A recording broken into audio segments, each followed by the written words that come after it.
성경 말씀 에스더서 4장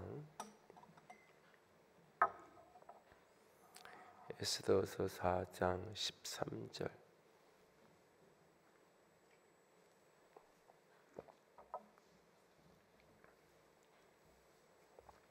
(4장) 13절에서 17절. 에스더 4장 13절에서 17절까지 다 함께 읽겠습니다. 모르드게가 그를 시켜 에스더에게 회답하되 너는 왕궁에 있으니 모든 유다인 중에 홀로 목숨을 건지리라 생각하지 말라. 내가 만일 잠잠하여 말이 없으면 유다인은 다른 데로 말미암아 노임과 구원을 얻으려니와 나와 내 아버지 집은 멸망하리라.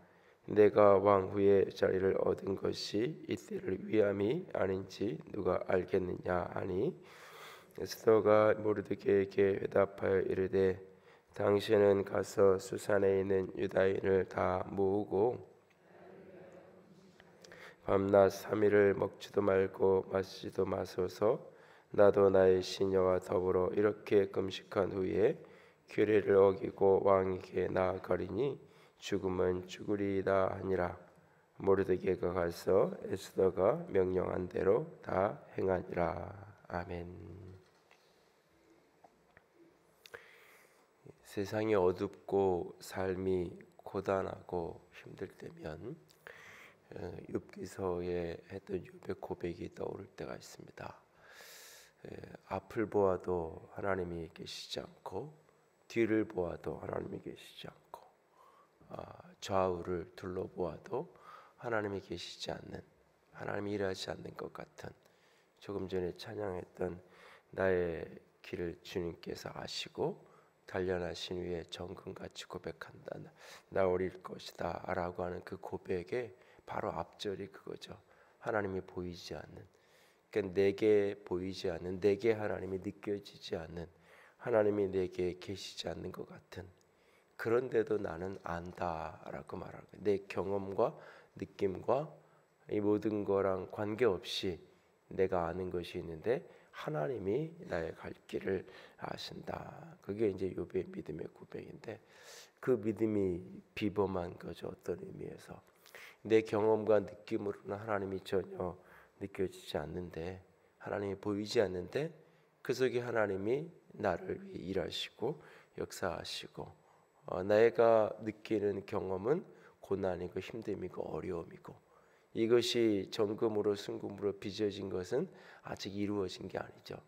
그래서 사실 인생을 살다 보면 앞에서 일하시는 하나님은 보이지 않아도 되돌아보면, 뒤를 보면 그래도 하나님의 손길들이 이렇게 보여지면서 하나님 앞에 감사가 나오게 되고 하나님이 하셨다는 고백이 나오는 게 그래도 어떤 의미에서 자연스러운데, 그것조차 되돌아보아도 하나님은 아무 일도 하지 않는 것처럼 느껴지는 그런 어두움을 느낄 때가 있습니다. 하나님이 마치 숨어 계신 것 같고 하나님이 마치 보이지 않는 것 같은 그 현실을 직면할 때가 있습니다. 에스더서는 바로 그런 이야기를 다루고 있습니다. 그래서 에스더서는 하나님, 여호와 또는 뭐 이런 경배, 그러니까 우리가 신앙인들이 신앙적으로 사용하는 어떤 이렇게 고정관념, 고정적인 어떤 그런 언어들이 에스더서에는 전혀 등장하지를 않습니다. 그래서 이 성경의 정경성, 이 성경이 신구약 성경 66권 가운데 이게 진짜 하나님의 말씀이냐 아니냐라고 하는 이런 어떤 논란거리 가운데 이 에스더서도 그 논란 가운데 있던 성경 가운데 하나인데, 그 이유가 뭐냐면 하나님 여호와라는 표현이 한 번도 등장하지 않는데 그게 어떻게 성경일 수 있느냐라고 하는 반문을 하는 거죠. 찬송가 가운데에도 그 창공 김중권 선생님이 작사를 한 찬양 가운데 하나는 그 속에 하나님, 예수님 이런 표현이 하나도 없는 찬양이 있어요. 찬송가 안에 들어온 곡 가운데.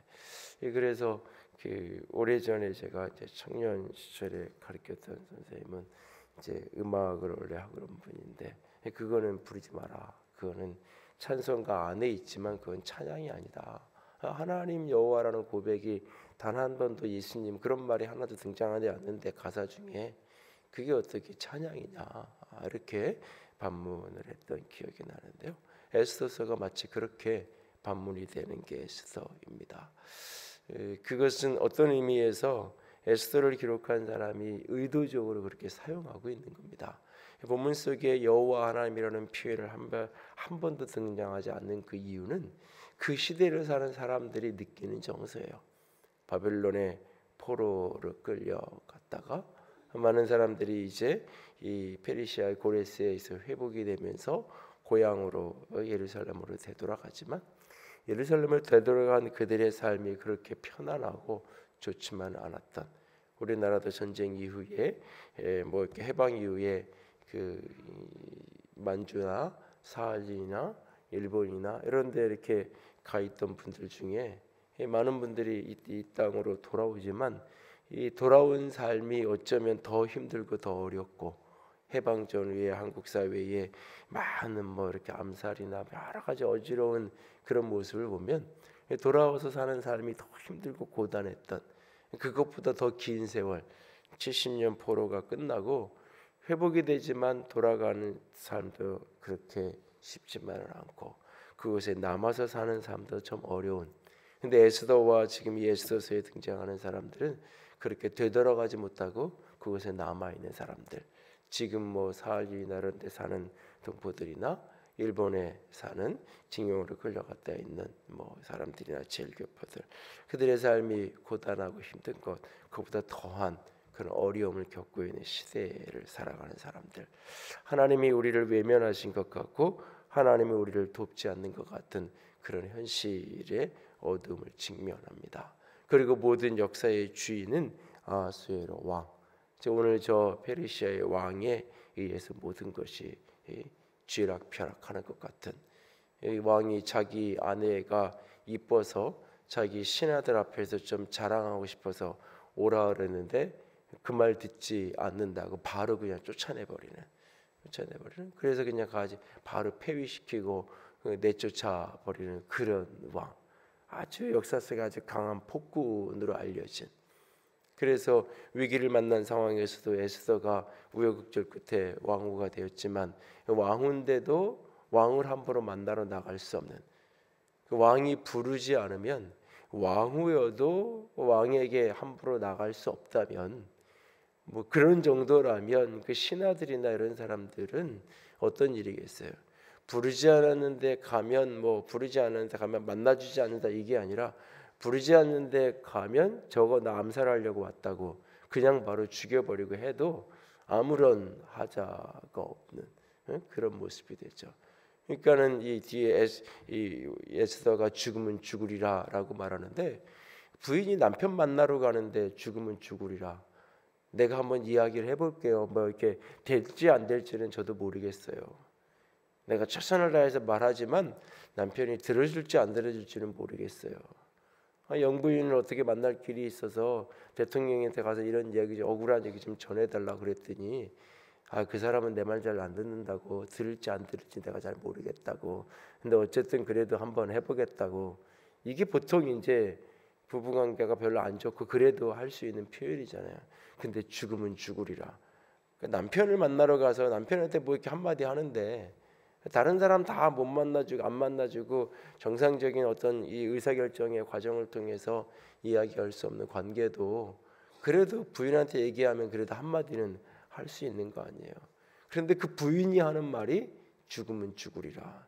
그 남편이라는 사람, 왕이라는 사람이 어떤 사람인지를 예측해 볼 수 있는 표현이에요.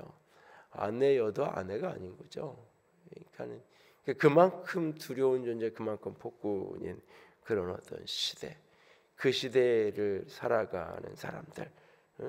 뒤에서 하만이라는 사람이 결국 그렇게 뭐 죽임당하고 그러지만 이게 역사의 역전이 일어나는 이 모습을 보면서 희열을 느끼지만 그만큼 사실은 이 아하수에로라는 왕은 폭군인 거예요. 자기 감정, 자기 기분, 자기 느낌에 따라서 움직여가는 그런 시대에 아무런 힘도 없고 배경도 없고 능력도 없는 이 사람들, 더군다나 나라가 회복되고 예루살렘을 재건하고 성전을 다시 세우고 그 뜨거운 믿음의 열정을 가지고 돌아갔단 말이죠. 많은 사람들은.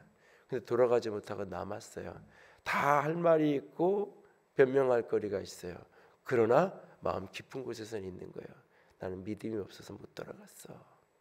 나는 돌아갔어야 되는데, 진짜 내가 이스라엘을 사랑한다면 돌아갔어야 되는데, 진짜 하나님을 사랑한다면 내가 성전을 재건하는 일에 동참했어야 되는데, 그것에 남아있는 사람들, 그래서 우리가 이런 고난을 겪나? 그래서 우리가 이런 어려움을 겪나? 그런 어떤 모습 속에서 이 사실은 그 어둠에 깊이 드리워져 있는 그런 어떤 현실을 직면하는 거죠. 그런 역사의 어두움 속에 하나님도 우리를 외면한 것 같고 아무도 자신들을 돕지 않는 것 같은 그 어둠의 현실 한복판을 지나가는 사람들의 이야기. 생명을 가졌지만 생명을 잃어버린 것 같은 그런 고통의 시간을 보내는 사람들이 에스더와 그 시대를 사는 사람들의 모습이에요. 그래서 에스더가 결국 왕후가 되었고 이스라엘 백성 전체가 몰살당할 위기를 만나고 외삼촌이었던 아마 에스더는 개인적으로 부모가 일찍 돌아가신 그리고 오빠 뻘되는 외삼촌의 손에 의해서 길러진, 그러니까는 뭐 의지할 것이 누구도 없는, 어떻게 해서 그래도 은혜를 입고 은혜를 입어서 만나는 사람마다 좀 도와줘서 여기까지 왔죠. 근데 지금 자기 백성의 위기와 어려움의 이야기가 들려오는 겁니다. 이 에스더는 너무너무나 힘든 이야기를 하죠. 걔 이미 몇 개월 동안 내가 만난 적 없고 못 만난 지 30일이 넘었고 얘가 이렇게 가면 어떤 일을 당할지 모르고 이런 형편을 이렇게 쭉 이야기하죠. 그때 14절 마지막에 보면 모르드가가 이렇게 얘기해요.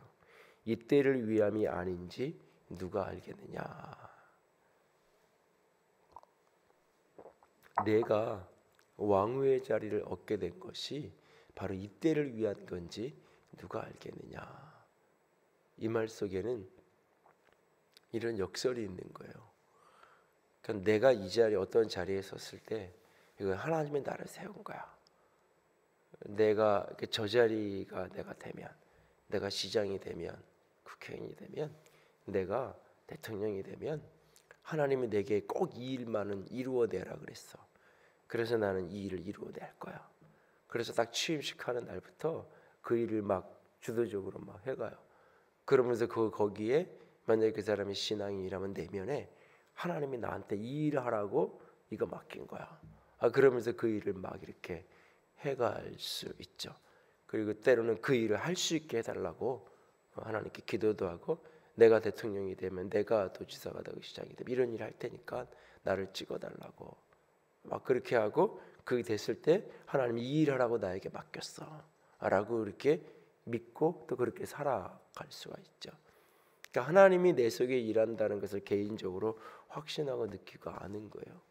그런데 에스더도 모르드게도 사실 자신이 지금 이렇게 왕후가 되어 있고 이런 형편이 된 게 하나님이 나를, 내 백성을 살리라고 나를 여기에 두셨다, 이런 어떤 절실하고 확실한 소명의식이 없는 거예요.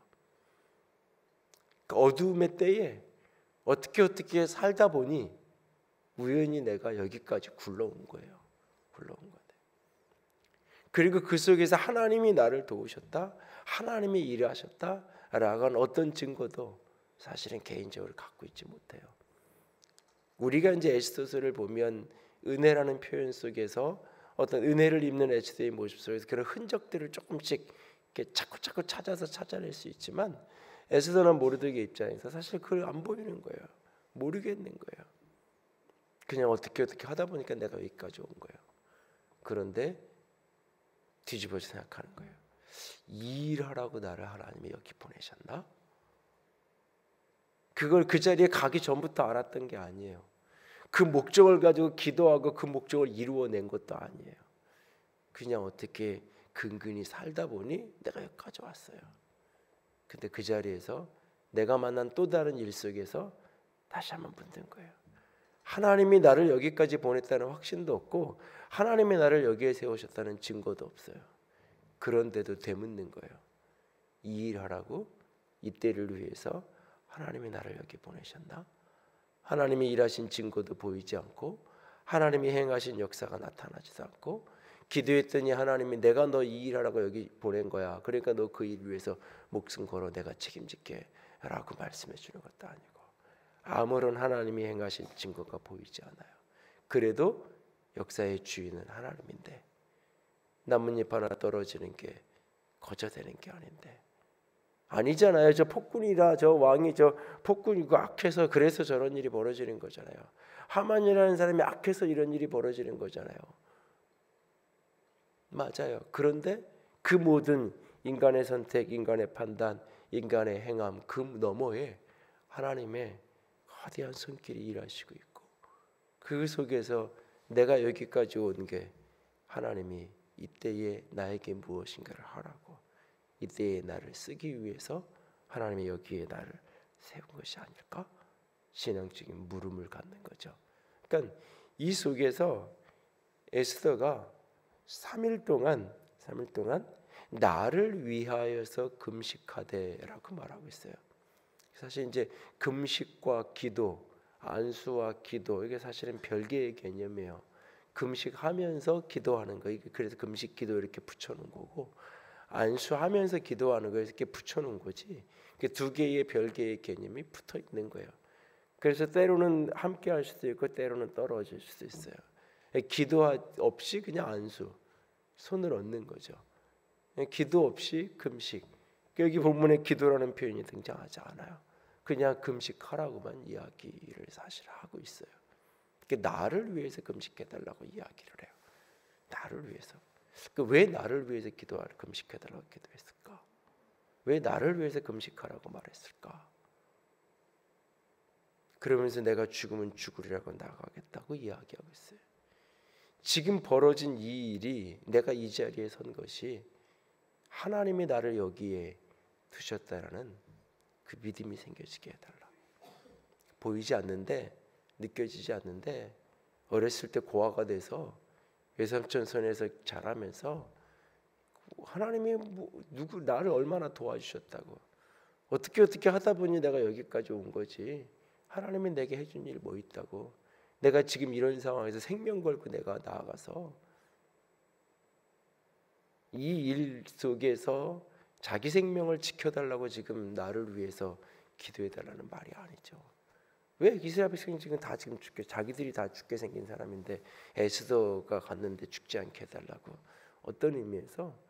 근데 내가 갈 테니까 왕의 마음이 움직여지게 금식하면서 기도하라고 말하지 않아요. 내가 아하스의 왕에게서 말할 테니까 그 왕이 내 말을 들어서 감동을 받든지 어떻게 돼서 마음이 움직여서 당신들을 살릴 수 있도록 내가 얘기해 볼 테니까 왕의 마음이 너그러져서 그걸 받아들일 수 있도록 그 일을 위해서 기도하라고 그 일을 위해서 그 왕을 위해서 금식하라고 이렇게 말하지 않아요. 나를 위해서 하라 그래요. 나를 위해서. 이게 이루어지고 안 이루어지고 왕의 마음이 움직여지고 안 움직여지고 다 나중 문제인 거예요.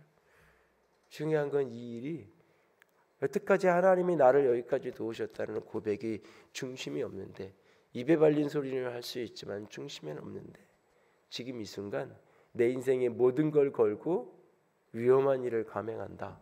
내게 생겨지는 게 있고 얻어지는 어떤 현실적 이익이 없는데 목숨을 걸고 내가 이 일을 한다. 여기에는 하나님의 부르심이라는 그 이유가 없다면 하나님이 바로 이 일하라고 나를 여기에 세웠다라는 그 하나님의 이유에 대한 부르심이 없다면 내 모든 걸 다 잃어버릴 수 있는데도 불구하고 그 일에 헌신하는 것, 그 일에 나를 내어놓는 것 이건 쉬운 일이 아닌 거예요. 이걸 할 자신도 없고 용기도 없는 거예요, 사실은.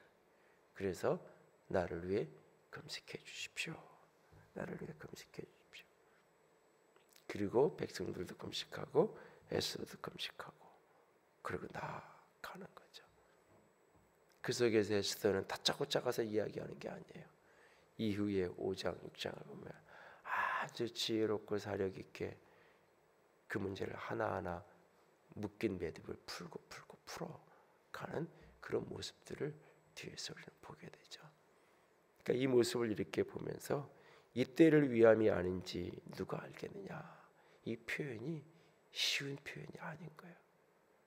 늘 하나님의 인도를 받고 늘 하나님의 임재를 느끼고 늘 하나님이 여기까지 일하셨다는 것을 늘 민감하게 체험하는 어떤 사람이 바로 이런 일 하라고, 이럴 때 이런 사람들 도와주라고, 이럴 때 하나님 나 이렇게 쓰시려고 나를 여기 세우셨구나, 내가 최선을 다해야지, 내가 가진 모든 열정을 써 일 감당해야지, 그렇게 자연스럽게 나오는 고백이 아니에요.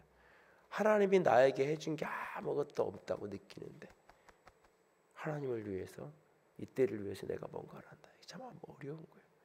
여러분이 나한테 해준 게 아무것도 없는 사람을 위해서 여러분의 인생을 걸고 목숨을 걸고 내가 가진 모든 부와 명예와 권세와 내 생명을 걸고 나한테 해준 게 아무것도 없는 사람을 위해서 뭔가를 한다? 이게 참 약설적인 거죠. 모순이죠, 어떤 의미에서.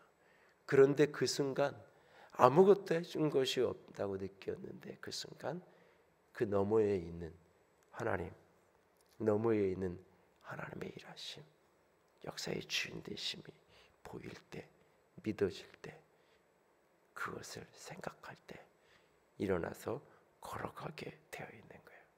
이때를 위함이 아닌지 누가 알겠느냐, 누가 알겠느냐. 여러분이 오늘 그 자리에 서 있는 것, 나를 오늘 여기에 두게 하신 것, 내가 열심히 노력해서 또는 열심히 노력했는데 늘 나는 실패해서 어떻게 굴러가다 보니까 여기까지, 내가 피나는 노력을 해서 내가 모으고 해서 내가 여기까지 온 것 같고, 아니면 그렇게 어떻게 살다 보니까 내 생각과 의도는 관계없이 나는 내가 이 동네 와서 살 줄 몰랐고 내가 여기 와서 이런 사람들하고 어울리게 될지 나는 전혀 몰랐지만 어떻게 하다 보니 내가 여기 그냥 그렇게 온 것 같은, 그런데 그 속에서 어떤 부르심이 느껴질 때 그것이 하나님이 직접적으로 내게 나타나서 말씀하시는 게 아니라 때로는 누군가를 통해서 내게 던져지는 그 말, 나는 그 음성이 하나님의 소리라고 전혀 들려지지 않는데 혹시 이것이 생명을 살리는 일이라면, 그것이 생명을 일으킬 수 있는 일이라면 하나님이 이 사람 살리라고, 이 생명 하나 일으키라고 하나님이 나를 여기에 보내셨다. 하나님 앞에 반문할 수 있게 합니다. 그리고 그 속에서 하나님이 부르신 그 부르심을 느끼고 깨닫게 될 수 있게 합니다. 그리고 내게 깨달아진 그 부르심을 위해서 내 생명을 걸 수 있는, 죽으면 죽으리라 라고 하는 이 고백. 여러분, 때로 어떤 때는 죽기보다 싫을 때가 있잖아요. 부부관계에도 남편한테 아내한테 내가 미안했다고 한마디 하는 말, 죽기보다 싫을 때가 있잖아요. 어떤 때는 그때 내가 그래도 이 일을 하라고, 내가 누구한테 부탁하고 청을 하고 싶을 때 죽기보다 내가 저 사람한테는 내가 고개 숙이고 이러고 싶지 않을 때가 있잖아요. 내가 굶으면 굶고 죽으면 죽고 쫓겨나면 쫓겨날지.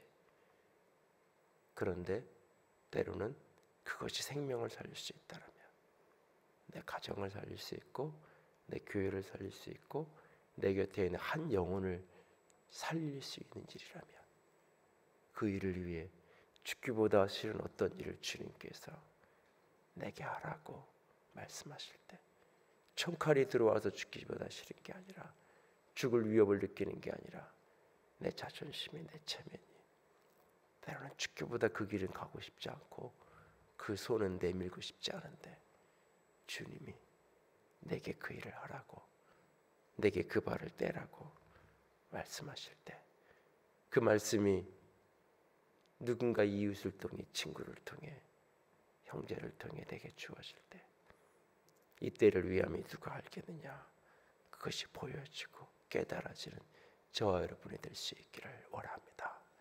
에스더와 그 백성의 3일간의 금식하는 기간은 그런 기간이에요. 목숨을 걸고 힘달라고 애원하는 기간이 아니라 그 기간은 하나님의 손길을 믿는, 내 노력으로 온 것 같은데, 우연히 온 것 같은데 이 자리가 하나님의 목적이 있는 자리라는 것을 깨닫게 하는, 그래서 내가 생명을 걸고 죽기보다 싫은 그 걸음을 뗄 수 있게 힘을 달라고 하나님께 엎드려지는, 나는 도저히 할 수 없다고. 금식이란 인간의 무력함을 이야기하는 거죠. 금식이란 내가 할 수 있는 게 아무것도 없다는 것을 고백하는 거예요. 내 행위를 제로로 만드는 거예요. 내가 할 수 있는 능력을 하나도 없는 제로로 만드는 게 금식이에요. 하나님, 당신이 도우셔야 된다고. 내 마음을, 난 하나님이 보이지 않는데, 이때를 위함인 것이 도대체 믿어지지 않는데, 내가 왜 무슨 이유 때문에 이런 일에 내 목숨 걸고 내 자존심 걸고 죽기보다 싫은 일을 해가면서 내가 왜 살아야 되는지 난 모르겠는데, 저 아이들이 나를 위해서 뭘 해준다고, 저 남편이, 저 아내가 나를 위해서 뭐 해준다고, 이 교회가 나를 위해서 해준 게 뭐가 있다고, 이 나라가 나를 위해서 해준 게 뭐가 있다고, 내가 죽기보다 싫은 이 일까지 하면서 내가 가정을 지켜야 되고 교회를 지켜야 되고 내가 이 땅에서 살아야 되냐고. 이 속에서 치밀어 오르는데, 그래도 내 손에 있는 작은 것, 그런데 그게 쓸 데가 있다고 깨달아지고 느껴질 때 그 걸음을 떼는 것, 안 돼요. 하기 싫어요. 할 수 없어요.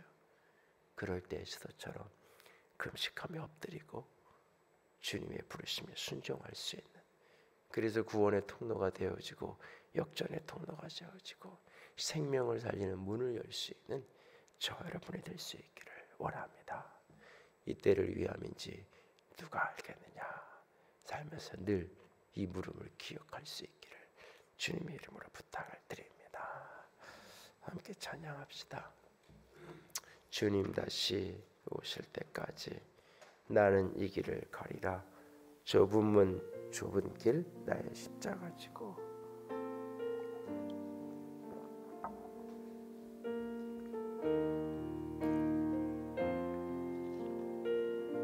주님 다시 오실 때,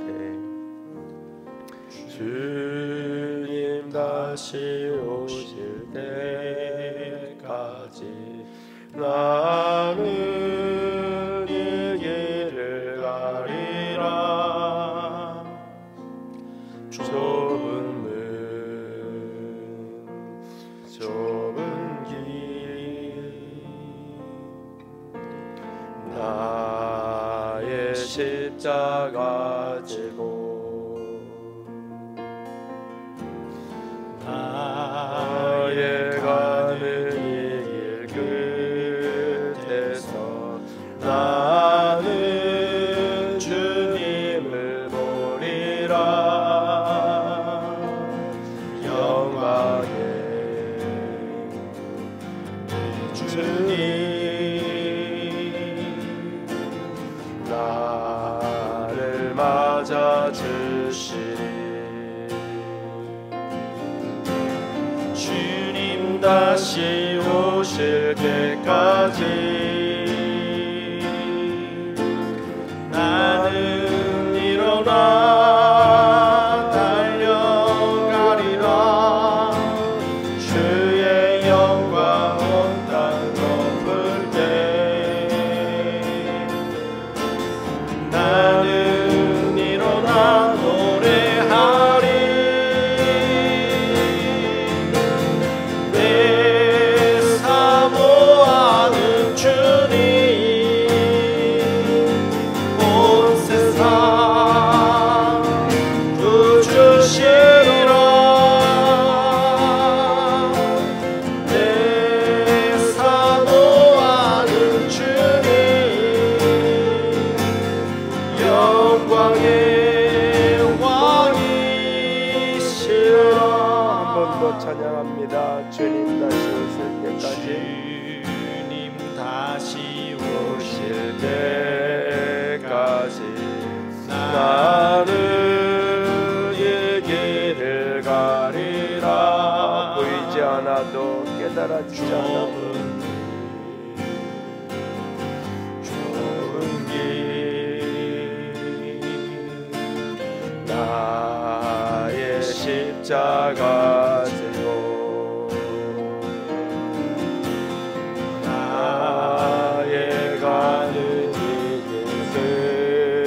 끝에서 나는 그제야 그 끝에 이르러서야 주님을 보게 된다 할지라도 영광의 주님 나를 맞아주시기에 주님 믿습니다. 주님 다시 오실 때까지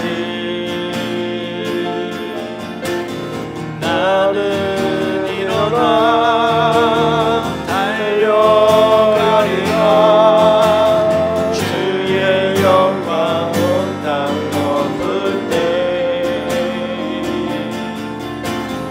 나는 일어나 노래하리. 내 사모하는 주님 온 세상 구주시리라. 내 사모하는 주님 영광의 왕이시라. 주님, 지금은 보이지 않고 지금은 깨달아지지 않는다 할지라도 주님이 왜 나를 여기에 두시는 것을 허락하셨는지 알 수 없다 할지라도 바로 이곳에서 한 생명을 살릴 수 있다라면, 바로 그 자리가 한 영혼을 일으킬 수 있는 자리라면, 아버지 이때를 위해서 이 일 때문에 나를 여기에 두신 것이 아닌지 하나님 앞에 엎드려 묻겠습니다. 주님, 그리고 한 생명을 살리기 위해서 아버지 나를 내어드리겠습니다. 죽으면 죽으리라. 죽기보다 하기 싫은 그 일조차도 주님이 그 일 감당하라고 세우심을 믿고 내 힘 빼고 오직 주의 힘만 의지하고 걷겠습니다. 주님 도우시옵소서. 사용하여 주시옵소서. 주님 의지합니다.